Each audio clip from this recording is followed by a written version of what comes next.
Hello dear students, welcome to our channel the digital educare. আমি তোমাদের ভূগোল বিষয় শিক্ষক কিশোর স্যার চলে আসলাম সেকেন্ড সেমিস্টারের ভূগোল ক্লাসের সেকেন্ড অধ্যায়ের পার্ট 4-এর ভিডিও নিয়ে। অলরেডি আমরা পার্ট 1, 2, 3 করেছি, যেখানে ভাঁজ এবং পরবর্তীতে যে চ্যুতি বিষয়টাকে আমরা ডিটেলসে পড়লাম। আজকে আমরা অন্তর্জাত প্রক্রিয়ার পরে যে বহির্জাত প্রক্রিয়া রয়েছে, সেই বহির্জাত প্রক্রিয়া এই চ্যাপ্টারেরই একটা অংশ। সেই বহির্জাত প্রক্রিয়ার ফলে যে একটা বিশেষ প্রক্রিয়া, যেটাকে আবহবিকার বহির্জাত প্রক্রিয়ারই একটা অংশ, সেটাকে পড়তে চলেছি। তো প্রথমেই বহির্জাত প্রক্রিয়া কাকে বলে, এটা তোমাদের একটা জানাশোনা জিনিস, যেটা ক্লাস 10-এ তোমরা পড়েছো। যেটা তো এই একই উত্তরটা আসে যে সমস্ত প্রক্রিয়া ভূপৃষ্ঠের সামান্য নিচ থেকে ভূপৃষ্ঠের উপরে বায়ুমণ্ডলে ক্রিয়াশীল থেকে ভূমিরূপ পরিবর্তনে অংশগ্রহণ করছে, সেই প্রক্রিয়াগুলিকে বলা হচ্ছে কি বহির্জাত প্রক্রিয়া। এর বৈশিষ্ট্য কি? বৈশিষ্ট্য হলো কি কার্যের অঞ্চল। তো গোটা পৃথিবী জুড়ে এই বহির্জাত প্রক্রিয়া ক্রিয়াশীল রয়েছে, এমন কোনো স্থান নেই যেখানে বহির্জাত প্রক্রিয়া নেই। অংশগ্রহণকারী শক্তি, এখানে কি কি শক্তি অংশগ্রহণ করে? ভূপৃষ্ঠের উপরে বায়ুমণ্ডলে মূলত সূর্যের দ্বারা চালিত সেই শক্তিগুলো, যেমন বায়ুপ্রবাহ, সৌরশক্তি, ঠিক আছে, সমুদ্র স্রোত, হিমবাহ প্রবাহ, এগুলো সমস্ত কিছু ভৌমজলের কাজ, এই সমস্ত প্রক্রিয়াগুলোকে বলা হচ্ছে কি বহির্জাত প্রক্রিয়া। এই শক্তিগুলো বহির্জাত প্রক্রিয়ায় অংশগ্রহণ করে, ঠিক আছে, বহির্জাত শক্তি বা প্রক্রিয়া। সময় এটা খুবই দীর্ঘ সময় ব্যাপী, খুব ধীরে ধীরে ধীরে ধীরে চলতে থাকে প্রক্রিয়া। এই প্রক্রিয়াটা ধীর প্রক্রিয়া। উচ্চতা, এক্ষেত্রে বহির্জাত প্রক্রিয়া দ্বারা উচ্চতা হ্রাস যেমন পায়, আবার এর দ্বারা উচ্চতা বৃদ্ধিও পায়। ভূমির গঠন, এই বহির্জাত প্রক্রিয়ার দ্বারা ভূমিরূপের গঠনও হয়ে থাকে, ঠিক আছে। ক্ষয়ের ফলে যে গঠিত ভূমিরূপ এবং সঞ্চয় কাজের ফলে গঠিত ভূমিরূপ দেখা যায়। বহির্জাত প্রক্রিয়া শক্তিগুলিকে আবার দুই ভাগে ভাগ করা যায়: স্থিতিশীল শক্তি, গতিশীল শক্তি। স্থিতিশীল শক্তি যেমন হচ্ছে সূর্যের তাপ।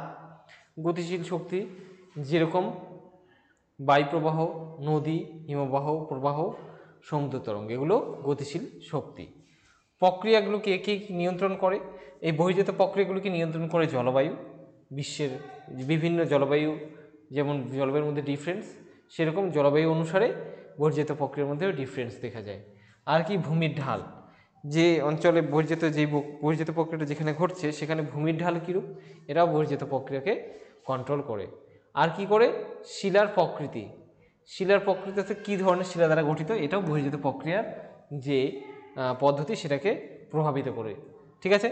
বহির্জাত প্রক্রিয়ার প্রকারভেদ কী কী? বহির্জাত প্রক্রিয়াকে আমরা 3 ভাগে ভাগ করতে পারি, সেটা হলো অবরোহণ বা ক্ষয়, আরোহণ বা সঞ্চয়, আর জৈবিক পদ্ধতি।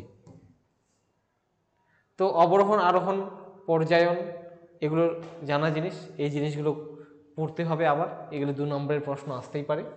এবার আমাদের মেন যে জায়গাটার মেন টপিক, সেটা হলো আবহবিকার। সেখানে আমরা চলে আসি। আবহবিকার কি? আবহবিকার শব্দটাকে বিশ্লেষণ করলে দুটো শব্দ পাওয়া যায়। একটা হলো কি আবহ, কথাটার অর্থ হলো আবহাওয়া, এবং বিকার কথাটার অর্থ হলো কি খারাপ বা ক্ষতিগ্রস্ত হওয়া। অর্থাৎ আবহাওয়ার দ্বারা বিকারগ্রস্ত হওয়া বা ক্ষতিগ্রস্ত হওয়া। আর বিকার শব্দটার অর্থ হলো ক্ষতিগ্রস্ত হওয়া বা খারাপ, ঠিক আছে। আবহাওয়ার দ্বারা ক্ষতিগ্রস্ত হওয়া, বিকারগ্রস্ত হওয়াকে বলা হয় আবহবিকার। তো এক্ষেত্রে কি হয়? বায়ুমণ্ডলে আমাদের পৃথিবীতে অবস্থিত আবহাওয়ার বিভিন্ন উপাদান, যেমন জলীয় বাষ্প, উষ্ণতা, আর্দ্রতা, সূর্যের তাপ, এই সমস্ত জিনিস দ্বারা এবং বিভিন্ন প্রাণী এবং মানুষের দ্বারা যখন ভূপৃষ্ঠের উপরে শিলা যান্ত্রিক বা রাসায়নিক পদ্ধতিতে চূর্ণ বিচূর্ণ হয়ে যাবে এবং সেই চূর্ণ বিচূর্ণিত শিলাখণ্ডগুলো ওই স্থানেই পড়ে থাকবে, তখন তাকে আমরা কি বলবো? তখন তাকে আমরা আবহবিকার বলবো, ঠিক আছে। এই আবহবিকারের সংজ্ঞাটা এরকম এসেছে, এটা আবহাওয়া থেকে এসেছে। আবহাওয়ার বিভিন্ন উপাদান, যেটা আমি বললাম, উষ্ণতা, বৃষ্টিপাত, বায়ুপ্রবাহ, তুষারপাত, এর দ্বারা যখন ভূপৃষ্ঠের উপরে শিলাস্তর যান্ত্রিক এবং রাসায়নিকভাবে চূর্ণ বিচূর্ণ হয়ে যাবে এবং সেই চূর্ণ বিচূর্ণ শিলাখণ্ডগুলো ওই স্থানে মূল শিলার উপরেই পড়ে থাকবে, তখনই তাকে বলতে হবে কি আবহবিকার। এই আবহবিকারকে নিয়ন্ত্রণ করে কি দুটো জিনিস, একটা হলো কি জলবায়ু, আর এটা হলো শিলার প্রকৃতি। তো জলবায়ু কীরকম? জলবায়ু হচ্ছে যেরকম উষ্ণ জলবায়ু, শীতল জলবায়ু, আর্দ্র জলবায়ু। তো জলবায়ুর প্রকৃতি যেরকম হবে, সেখানে আবহবিকারের পদ্ধতিগুলো সেরকম হবে। যান্ত্রিক আবহবিকার হবে বা রাসায়নিক আবহবিকার হবে, সেটা জলবায়ুর উপর নির্ভর করবে। ঠিক আছে, যেরকমটা কি 40 ডিগ্রি থেকে 50 ডিগ্রি সেলসিয়াস তাপমাত্রা এবং 40 মিলিমিটার বৃষ্টিপাতযুক্ত এলাকায় কি হয়, যান্ত্রিক আবহবিকার হবে। আবার 25 ডিগ্রি সেলসিয়াস তাপমাত্রা এবং বৃষ্টিপাত 100 মিলিমিটারের বেশি, তাহলে সেখানে রাসায়নিক আবহবিকার হবে। শিলার প্রকৃতি, নেচার অফ রক্স কীরকম হবে, কীভাবে প্রভাবিত করবে আবহবিকারকে? শিলার প্রকৃতি আবহবিকার প্রকৃতি এবং মাত্রাকে নিয়ন্ত্রণ করে।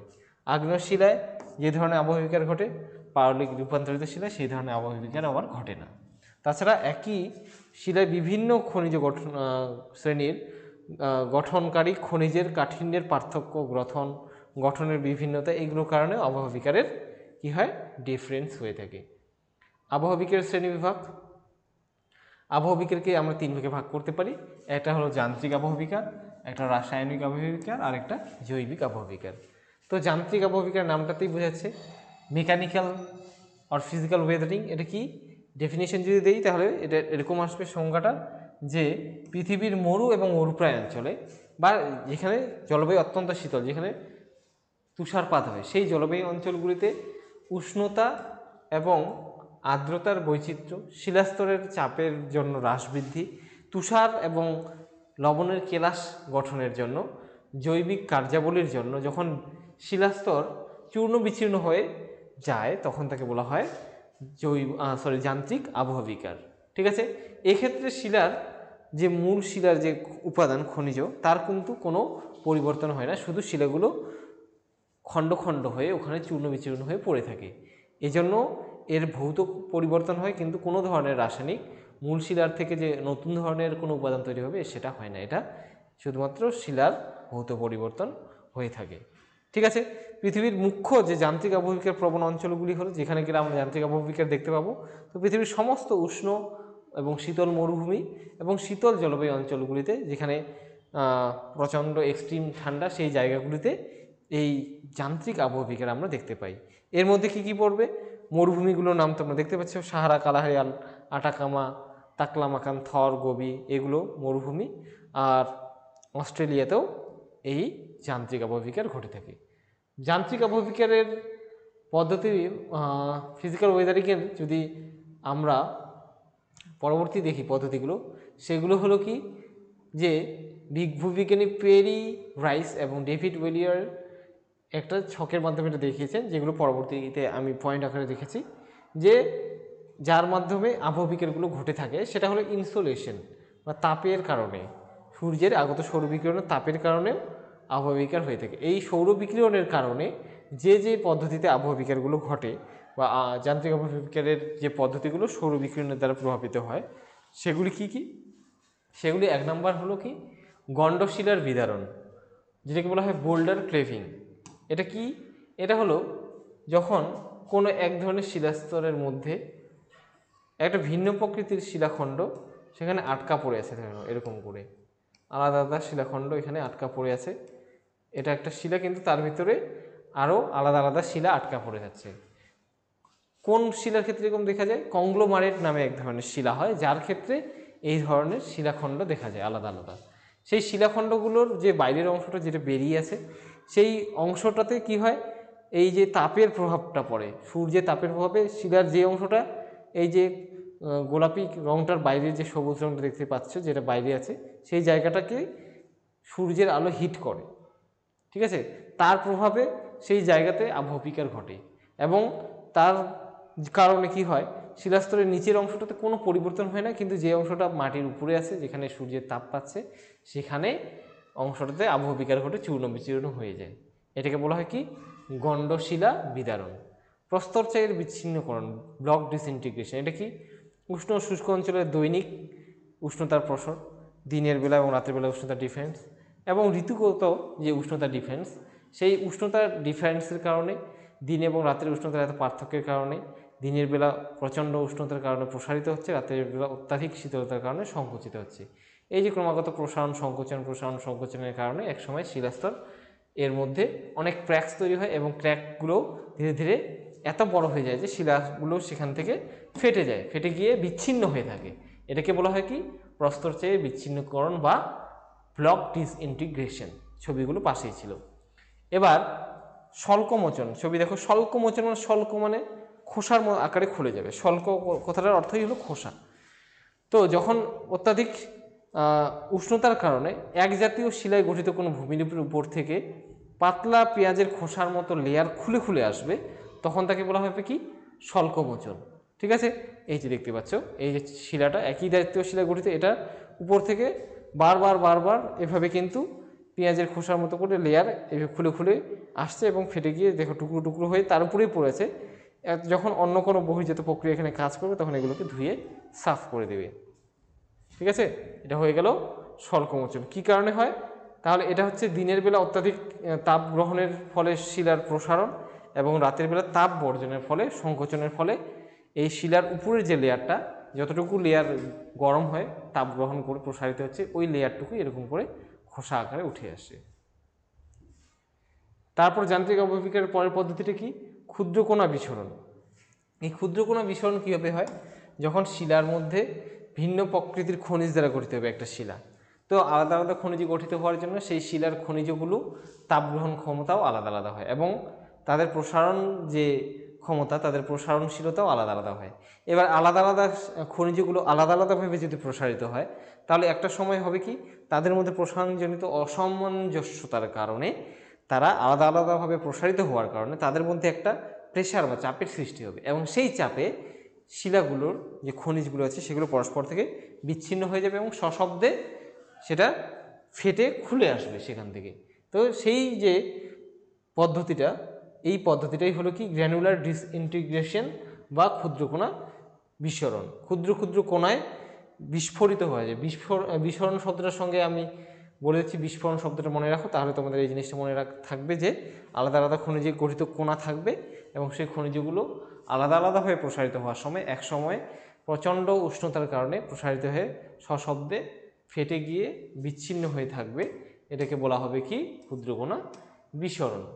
এবার ময়লার সংস্পর্শজনিত আবহবিকার। ময়লার সংস্পর্শ এসে যখন কোনো ফাটলের মধ্যে সূক্ষ্ম ফাটলের মধ্যে বিভিন্ন খনিজের, ঠিক আছে, বিভিন্ন খনিজের বা বিভিন্ন নুড়ি বালি পাথর জমা হবে এবং তার প্রভাবে সেখানে যখন তাপমাত্রার কারণে সেগুলো যখন প্রসারিত হবে, সেগুলোও আলাদা আলাদাভাবে প্রসারিত হওয়ার কারণে ওই ফাটলের মধ্যে জমা যে পদার্থগুলো সেগুলো প্রচণ্ড চাপ সৃষ্টি করবে এবং তার ফলে যে শিলার স্তরটা আছে যেখানে ফাটল তৈরি হয়েছে সেই মূল শিলাটা কিন্তু ফেটে আলাদা হয়ে যাবে। তখন যে আবহবিকারটা ঘটবে সেটা হয়ে যাবে কি ময়লার প্রভাবজনিত আবহবিকার।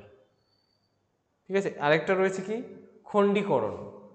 এই যে সূর্যালোকের প্রভাবে বা ইনসুলেশনের প্রভাবে যে আবহবিকার হয় তার 6 নম্বর ভাগটা হলো কি খণ্ডীকরণ বা শাটারিং। এটা কি উষ্ণ মরু অঞ্চলে হঠাৎ করে হালকা বৃষ্টি হলে প্রচণ্ড উত্তপ্ত শিলার উপরে যখন বৃষ্টিপাতটা হয়, প্রচণ্ড উত্তপ্ত শিলাটা প্রসারিত হয়েছে, এবার হঠাৎ করে এখানে ঠান্ডা জল, বৃষ্টিপাত হওয়া মানে ঠান্ডা জল একসঙ্গে হঠাৎ করে ঢেলে দেওয়া, এর ফলে শিলাটা দ্রুত সংকুচিত হবে। প্রসারিত হয়েছিল হঠাৎ করে সংকুচিত হবে, এর জন্য যে ওখানে যে টেনশন বা চাপের সৃষ্টি হবে তার ফলে শিলাটা ফেটে যাবে এবং আবহবিকার ঘটবে। এটাকে বলা হয় কি শাটারিং বা খণ্ডীকরণ। এবার এটা চলে গেল কি কিসের প্রভাবে? ইনসুলেশনের প্রভাবে। এখান থেকে এই যে 6টা ভাগ আমরা পড়লাম এর আগে, এটা চলে গেল ইনসুলেশনের কারণে অর্থাৎ সূর্যের কিরণের জন্য। এবার কেলাস গঠনের জন্য আবহবিকার হয়। কীরকম করে? এই কেলাস গঠন হয় তুষারের প্রভাবে। যখন তুষারপাত হয় শীতল অঞ্চলে বা উচ্চ অক্ষাংশে, তখন সেই তুষারপাত শিলার ফাটলের মধ্যে প্রবেশ করে বা তুষার গোলা জল শিলার ফাটলের মধ্যে প্রবেশ করে, তারপর রাতের বেলা যখন টেম্পারেচার প্রচণ্ড ড্রপ হয় তখন সেই ফাটলের মধ্যে থাকা জল কী হয় বরফে পরিণত হয়। আর তোমরা জানো জল যখন বরফে পরিণত হয় আয়তনে বাড়ে, তখন সেই চাপে শিলা টুকরো হয়ে আলাদা আলাদা হয়ে যায়। তখন যে আবহবিকারটা হয় তাকে বলা হয় কি? তাকে বলা হয় তুষারের কেলাসজনিত আবহবিকার।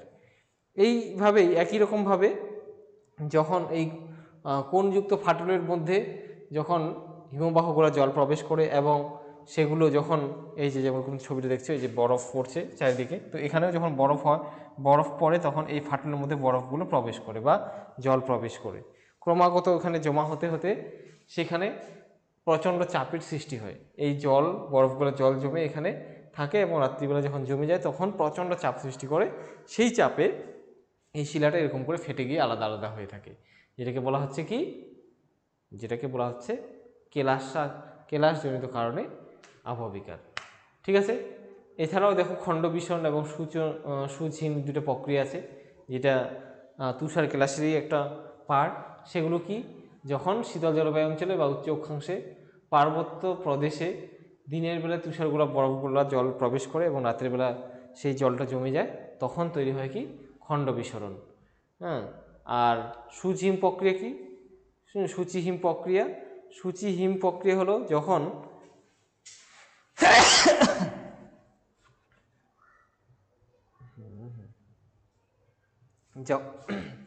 যখন কয়েক সেন্টিমিটার সরু সরু কয়েক সেন্টিমিটার ফাটল কয়েক সেন্টিমিটার সূক্ষ্ম সূক্ষ্ম যখন মাটির মধ্যে এরকম সূচের আকারে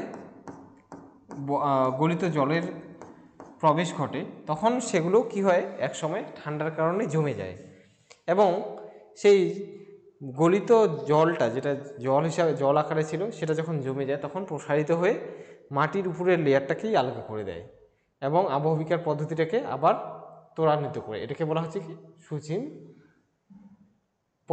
প্রক্রিয়া। ঠিক আছে। এরপরে দেখো লবণের কেলাস গঠন।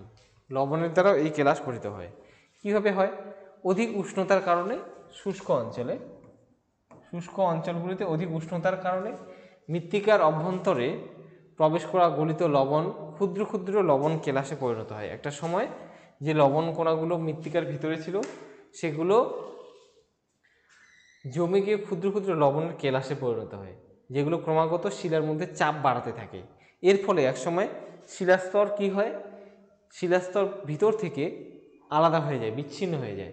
ভূঅভ্যন্তরে প্রবেশ করা অথবা কৈশিক প্রক্রিয়ায় উঠে আসা লবণাক্ত জল, ভূঅভ্যন্তরে যেগুলো প্রবেশ করছে ওই জলটা, বা কৈশিক প্রক্রিয়ায় মাটির নিচ থেকে যে জলটা উপরের দিকে উঠে আসছে, সেই জলটার মধ্যে থেকে জল বাষ্প হয়ে উড়ে গেল, আর তার মধ্যে যে লবণ রয়েছে সেটা সঞ্চিত হয়ে এই ধরনের কেলাস গঠন করে এবং পাহাড়ের দেওয়ালে বা সমুদ্র পুকুরে এর প্রভাবে মৌচাকের মতো গর্ত বিশিষ্ট পাথর সৃষ্টি হবে। যেটা কি কারণে তৈরি হয়, যেটা তৈরি হয় মূলত লবণ কেলাসের জন্য। একটু আগেই ছবিটা ছিল, একটু ছবিটা উপরে চলে গেছে, দেখো এই যে ছবিটা, এরকম করে কি তৈরি হবে, তার মধ্যে এরকম মৌচাকের মতো অসংখ্য গর্ত তৈরি হবে। কারণটা কি তাহলে এইরকম আবহবিকার বা শিলার মধ্যে এরকম গর্ত তৈরি হওয়ার কারণ হচ্ছে কি না, লবণ কেলাসের গঠন। এবার যান্ত্রিক আবহবিকারের পরের পদ্ধতি হচ্ছে কি জৈব যান্ত্রিক আবহবিকার বা জৈব প্রক্রিয়া আবহবিকারের। জৈব প্রক্রিয়া কি, যখন কোনো শিলার গায়ে বা কোনো ওয়ালে, বিল্ডিংয়ের গায়ে তোমরা বট গাছ জন্মাতে দেখেছো, সেই বট গাছ কী হয়, ধীরে ধীরে বড় হতে থাকে এবং তার যে শেকড় আছে, সেই শেকড়গুলো ক্রমশ সেই ফাটলের মধ্যে বড় হতে থাকে এবং এক সময় সেই শেকড় বা সেই গাছ এত বড় তৈরি হয় যে তার শেকড়ের চাপে বা সেই প্রসারণজনিত চাপে পুরো শিলাখণ্ডটাই ভেঙে চূর্ণ বিচূর্ণ হয়ে যায়। এটাই হলো কি জৈব প্রক্রিয়া। তো এটা হলো উদ্ভিদের দ্বারা যান্ত্রিক আবহবিকার। এবার প্রাণীর দ্বারা কি হয়, বিভিন্ন প্রাণী বা কীট পতঙ্গ আছে যেগুলো মাটিতে বসবাস করে, তারা মাটিতে গর্ত করে খুঁড়াখুড়ি করে, এর ফলে মাটি বা শিলা দুর্বল হয়ে আবহবিকারগ্রস্ত হয়ে যায়। আবার এবার মানুষের কাজের জন্য যদি ভাবি, তাহলে মানুষ কীভাবে আবহবিকারে অংশগ্রহণ করে, দেখো এই যে ছবি, এটা জেসিবি বা পুকলেম, এ কী করছে, পাহাড় তৈরি করার জন্য মানুষ যখন পাহাড়ের রাস্তা তৈরি করার জন্য, সুড়ঙ্গ তৈরি করার জন্য ডিনামাইট ফাটাচ্ছে, বাড়িঘর তৈরি করার জন্য সেখানে খুঁড়োখুড়ি করছে। ঠিক আছে, তার ফলে মানুষ কি করছে, মানুষও তো আবহবিকার প্রক্রিয়াই ঘটাচ্ছে, তাই না? প্রাকৃতিকভাবে না ঘটে, এটা কি মানুষের দ্বারা ঘটছে, এটা হচ্ছে মানুষের দ্বারা ঘটিত যান্ত্রিক আবহবিকার। এবার যান্ত্রিক আবহবিকারের ফলে কি কি ভূমিরূপ গঠিত হয়, প্রশ্নটা বা এর যে পরের পার্টটা সেটা হলো কি যান্ত্রিক আবহবিকারের দ্বারা কী কী ভূমিরূপ সৃষ্টি হয়, কী কী ভূমিরূপ তৈরি হয়। দেখো, যান্ত্রিক আবহবিকার ঘটলে শিলা চূর্ণ বিচূর্ণ হবে। এবার এই শিলাগুলো অনেকটা হাতুড়ি দিয়ে মেরে বা ক্রাশার যে থাকে, যেখানে পাথরকে ক্র্যাশ করা হয়, সেই রকম এখানে চূর্ণ বিচূর্ণ হয়ে যাচ্ছে। তার ফলে কি কোণযুক্ত ধারওয়ালা পাথরের টুকরো তৈরি হচ্ছে, যেগুলোকে বলা হয়েছে কি স্ক্রি ও টেলাস। এবার এই স্ক্রি বা টেলাস যখন জলের প্রবাহের কারণে বা নদীর মাধ্যমে পাহাড়ের পাদদেশ থেকে নেমে একটু নিচে অবস্থান করবে, তখন তাকে বলা হয় ফেলসেন মিরর। বুঝতে পারলে? এখানে তোমরা দেখতে পাচ্ছ স্ক্রিনে এই ডিটেলসে দেওয়া আছে, আমি সহজে তোমাদেরকে বোঝাচ্ছি। এই পয়েন্টগুলো তোমরা পড়লে আবার একই জিনিস ওই জিনিসগুলোই পাবে। ঠিক আছে, বোঝার জন্য আমি খুব সহজে তোমাদের বুঝিয়ে দিচ্ছি। স্ক্রিনের লেখাগুলো তোমরা পজ করে ভিডিওটাকে পড়তে পারো, তারপরে তোমাদের আরও বেশি বুঝতে সুবিধা হবে, কথাটার সঙ্গে মিলে নিতে পারবে। ঠিক আছে, এবার আছে কি স্বল্পমোচিত ভূমিরূপ। একটু আগে আমরা দেখলাম কি স্বল্পমোচন হচ্ছে, তাই না? এই যে শিলাটা দেখো, এর গা থেকেও সেই রকম করে ঠিক পাতলা পাতলা লেয়ারের আকারে, খোসার আকারে শিলাখণ্ডগুলো খুলে খুলে আসছে। তো এখানে শিলাখণ্ড পাতলা লেয়ারের আকারে যদি খসে যায়, তাহলে ওখানে কি থাকতে পারবে? মূল শিলার উপরে থাকতে পারবে না। কী হবে? সোজাসুজি অভিকর্ষ টানে নিচে গড়িয়ে পড়বে। তো এর ফলে কি মূল শিলাটা উন্মুক্ত হয়ে পড়ছে, আর উপরের যে খোসার মতো অংশটা সেটা খুলে খুলে আসছে। এর ফলে যে ভূমিরূপটা থাকবে সেটাকে বলা হবে কি স্বল্পমোচিত ভূমিরূপ বা গম্বুজ। এরকম ভূমিরূপগুলোকে বলা হয় গম্বুজ। এই যে এটা একটা গম্বুজ। ঠিক আছে, তাহলে এই ছিল আবহবিকারের যেটা প্রথম পার্ট। আবহবিকারের যে পড়লাম আমরা যান্ত্রিক আবহবিকারের বিভিন্ন পদ্ধতিগুলো, সেই যান্ত্রিক আবহবিকারের ফলে যে ভূমিরূপ গঠিত হয় সেই ভূমিরূপগুলো। ঠিক আছে, আশা করি তোমরা খুব ভালো করে বুঝতে পেরেছো। অনেকটা দীর্ঘ ক্লাসটা নিলাম এবং তোমরা যারা শেষ অবধি থাকলে তোমরা অবশ্যই এর সঙ্গে সঙ্গে তোমরা একটু রিভিশন করে নাও, খুব ভালোভাবে বুঝতে পারবে। এমন কোনো কঠিন জিনিস নয়, দেখো বুঝতে পারলে খুব সোজা, আর বুঝতে না পারলে খুবই কঠিন। ভূগোল এরকমই একটা বিষয়। তো মনোযোগ সহকারে বোঝার চেষ্টা করো, অবশ্যই বুঝতে পারবে, অবশ্যই ভালো ফলাফল করতে পারবে। এটা স্কোরিং সাবজেক্ট এটা। ঠিক আছে, তো সবাইকে আরও অনেক শুভেচ্ছা জানিয়ে আজকের ক্লাসটা এখানে শেষ করছি। দেখা হচ্ছে নেক্সট ভিডিওতে, যেখানে আমরা রাসায়নিক আবহবিকার নিয়ে পড়ব। ঠিক আছে, সবাইকে টাটা।